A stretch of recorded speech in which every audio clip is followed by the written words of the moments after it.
Bonjour, chers frères et sœurs en Christ. Ce matin, vous écoutez la voix de votre frère, votre serviteur, le serviteur de Dieu, Robert Koudjega. Ce matin, nous allons nous entretenir sur une série d'enseignements dont le grand thème est « Guerre dans les lieux célestes ». Ce thème comporte 3 sous-thèmes. 1. Le prince et le roi de Tyr. 2. Le lieu du royaume de Satan. 3. Le jeûne de 3 semaines de Daniel et les leçons à retenir. Nous allons développer les sous-thèmes l'un après l'autre pour vous permettre de bien comprendre et d'en tirer tous les profits. Nous prions pour que l'Éternel nous ouvre l'intelligence pour que nous puissions comprendre véritablement cet enseignement. D'aucuns vont se poser la question de savoir c'est quoi même guerre dans les lieux célestes. À la réponse à cette question, nous pouvons leur dire, dans leur temps mis à part pour l'adoration, les chrétiens doivent compter avec la présence des anges. Certains sont bons, d'autres maléfiques. L'Écriture révèle tout particulièrement l'activité sur terre d'anges déçus avant, mais aussi après le déluge au temps de Noé. La rébellion originelle de Lucifer, entre parenthèses, connue maintenant sous le nom de Satan, est décrite dans Ésaïe chapitre 14, versets 12 à 15. Dans cette lettre, j'examinerai en détail la rébellion et ses conséquences. Certains de ces aspects importants se trouvent dans Ézéchiel chapitre 28, versets 1 à 19, dont je vous invite à lire attentivement. 2 personnages, le prince et le roi de Tyr, y sont décrits. Maintenant, nous allons revenir proprement sur le premier sous-thème, qui est le prince et le roi de Tyr. D'une part, le prince de Tyr apparemment prétendait être un dieu. Mais au verset 9, il est dépeint comme un homme en train de mourir sous la main de ses ennemis. En face de ton meurtrier, diras-tu encore, je suis un dieu?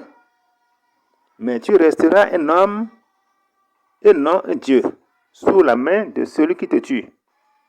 D'autre part, le roi de Tyr est clairement présenté comme un être angélique ayant occupé à l'origine une place de grand honneur dans les cieux. C'est ce qui précise les versets 13 et suivants. Tu étais en Éden, le jardin de Dieu. Tu étais couvert de toutes sortes de pierres précieuses. Verset 14. Tu étais un chrétien oint qui couvrait de ses ailes le trône de Dieu.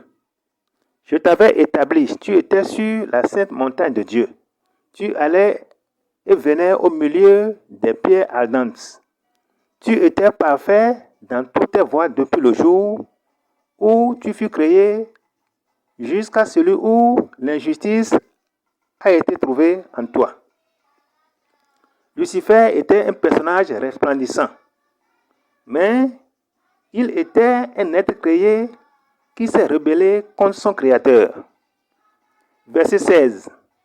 Par l'abondance de ton commerce, tu es devenu rempli de violence et tu as péché. Le mot commerce en italique est ajouté au texte. Dans Lévitique chapitre 19, verset 16, un mot de même racine est traduit par calomniateur, c'est-à-dire une personne qui va et vient en répandant des mensonges. Ce qui suggère que Lucifer allait et venait parmi les anges sous ses ordres en minant leur loyauté envers Dieu et en les persuadant de se joindre à sa rébellion. Il pourrait avoir émis des suggestions du genre. Dieu ne vous apprécie pas vraiment. Si j'étais Dieu, je vous accorderais une position plus élevée.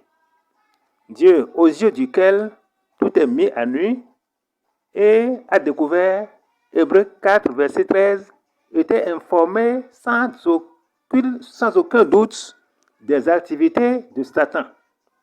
Mais il lui a laissé le temps nécessaire pour parfaire son dessein de rébellion avant d'agir contre lui. Verset 17. Ton cœur est devenu arrogant à cause de ta beauté. Tu as corrompu ta sagesse par ta splendeur. La sagesse et la beauté extraordinaire de Lucifer remplissent son cœur d'orgueil et devint la cause de sa chute.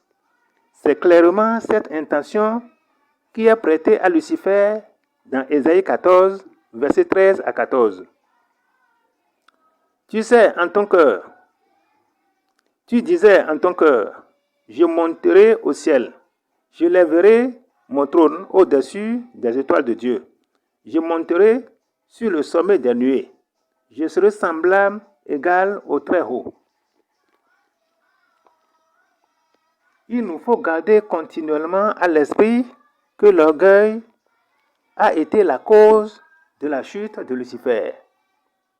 C'est toujours ce que Satan emploie avant tout pour inciter les humains à pécher.